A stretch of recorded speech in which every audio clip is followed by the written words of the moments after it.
Saya memaparkan pentingnya seleksi guru P3K pada tahun 2021 mendatang.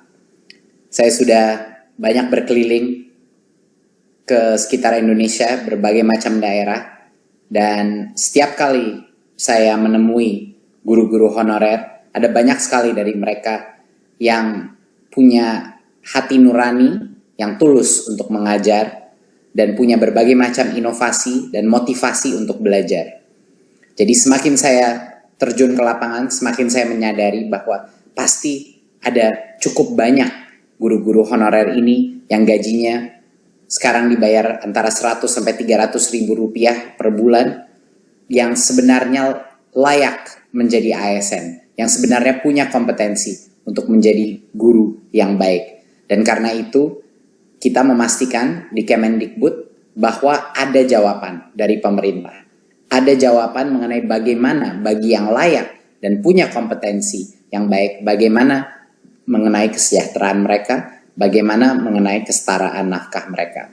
Jadi ini adalah bentuk jawaban kami dan pembuktian bahwa pemerintah hadir dan menjawab pertanyaan dan tantangan dari berbagai macam guru honorer di seluruh Nusantara kita. Seleksi P3K ini dibuka karena berdasarkan data pokok pendidikan Dapodik, Kemendikbud mengestimasi kebutuhan guru di sekolah negeri kita itu mencapai sekitar 1 juta guru. Ini di luar PNS yang saat ini mengajar. Jadi yang pertama adalah dari kebutuhan kita. Tetapi juga pembukaan seleksi ini adalah upaya untuk menyediakan kesempatan yang adil.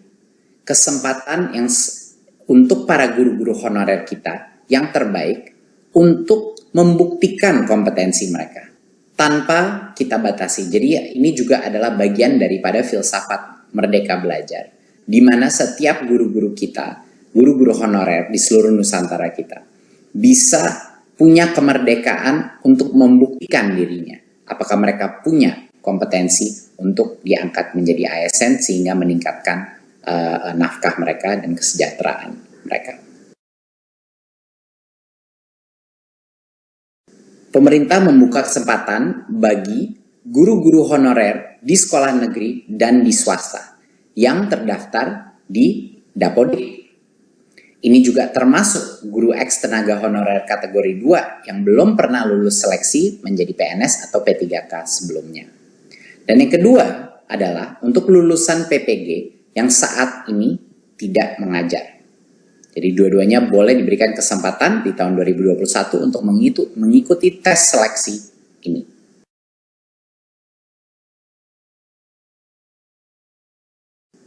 Jadi yang pertama harus ditekankan bahwa ini adalah seleksi massal yang akan dilakukan secara online di tahun 2021. Pemerintah telah mempersiapkan bagi yang lolos seleksi tersebut akan dijamin akan menjadikan P3K dan akan penganggarannya sudah disiapkan. Tetapi masih harus lolos seleksi. Jadi salah satu pesan yang terpenting bagi teman-teman media juga dalam pengumuman ini dipastikan bahwa ini adalah seleksi di tahun 2021. Jadinya apa yang membuat seleksi ini berbeda dari sebelum-sebelumnya? Dulu formasi guru P3K itu terbatas. Dan ada kuota-kuotanya, jadi banyak sekali guru-guru honorer kita harus menunggu dan mengantri untuk bisa membuktikannya. Di tahun 2021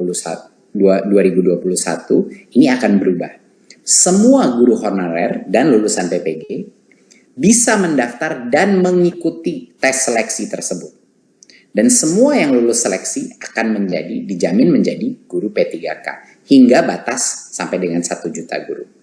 Nah, berarti ini yang sangat penting. Walaupun kami sudah membuka formasi sebesar dengan 1 juta guru, yang akan menjadi P3K adalah yang lulus seleksi. Jadi kalau yang lulus seleksi cuma sebagian dari itu, itulah yang di tahun 2021 akan menjadi guru P3K.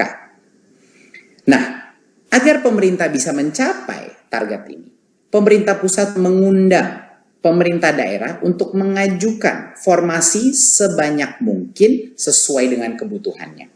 Nah ini sangat penting karena pada saat ini masih banyak sekali formasi yang kita dapatkan itu baru sekitar 200 ribu. Padahal kita mengetahui bahwa kebutuhan guru ASN kita jauh lebih besar dari itu, sampai dengan 1 juta.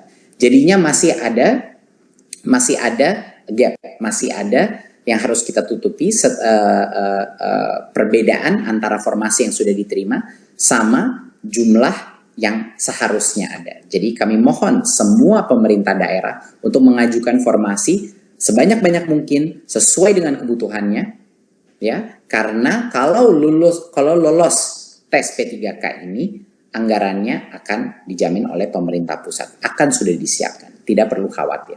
Jadi ini perbedaannya dari yang dulu. Dulu formasi itu terbatas, di tahun 2021 semuanya akan bisa mengikuti tes online tersebut dan bisa membuktikan kelayakannya. Yang kedua, sebelumnya setiap pendaftar itu diberikan kesempatan mengikuti ujian seleksi rata-rata sebanyak 1 kali per tahun untuk mengikuti itu. Bedanya di tahun 2021, setiap pendaftar ini diberikan kesempatan beberapa kali. Jadi kalau dia gagal pada kesempatan yang pertama, dia dapat belajar lagi, belajar ulang, dan mengulang ujian hingga 2 kali. Ya, 2 kali lagi. Jadi total itu bisa mengambil 3 kali tes tersebut. Dan ini bisa di tahun yang sama, di tahun 2021, ataupun di tahun berikutnya. Karena ini akan menjadi suatu program yang berkesinambungan. Ketiga, sebelumnya tidak ada materi persiapan untuk para pendaftar. Kemendikbud ingin memastikan bahwa guru-guru honorer kita mendapatkan kesempatan yang adil, bahwa mereka bisa mendapatkan materi pembelajaran secara daring untuk semuanya, untuk membantu pendaftar mempersiapkan diri sebelum ujian seleksi. Jadi kita akan pastikan bahwa akan ada berbagai macam pelatihan online yang bisa dilakukan secara mandiri oleh para guru-guru honorer untuk mempersiapkan diri untuk ujian seleksi ini.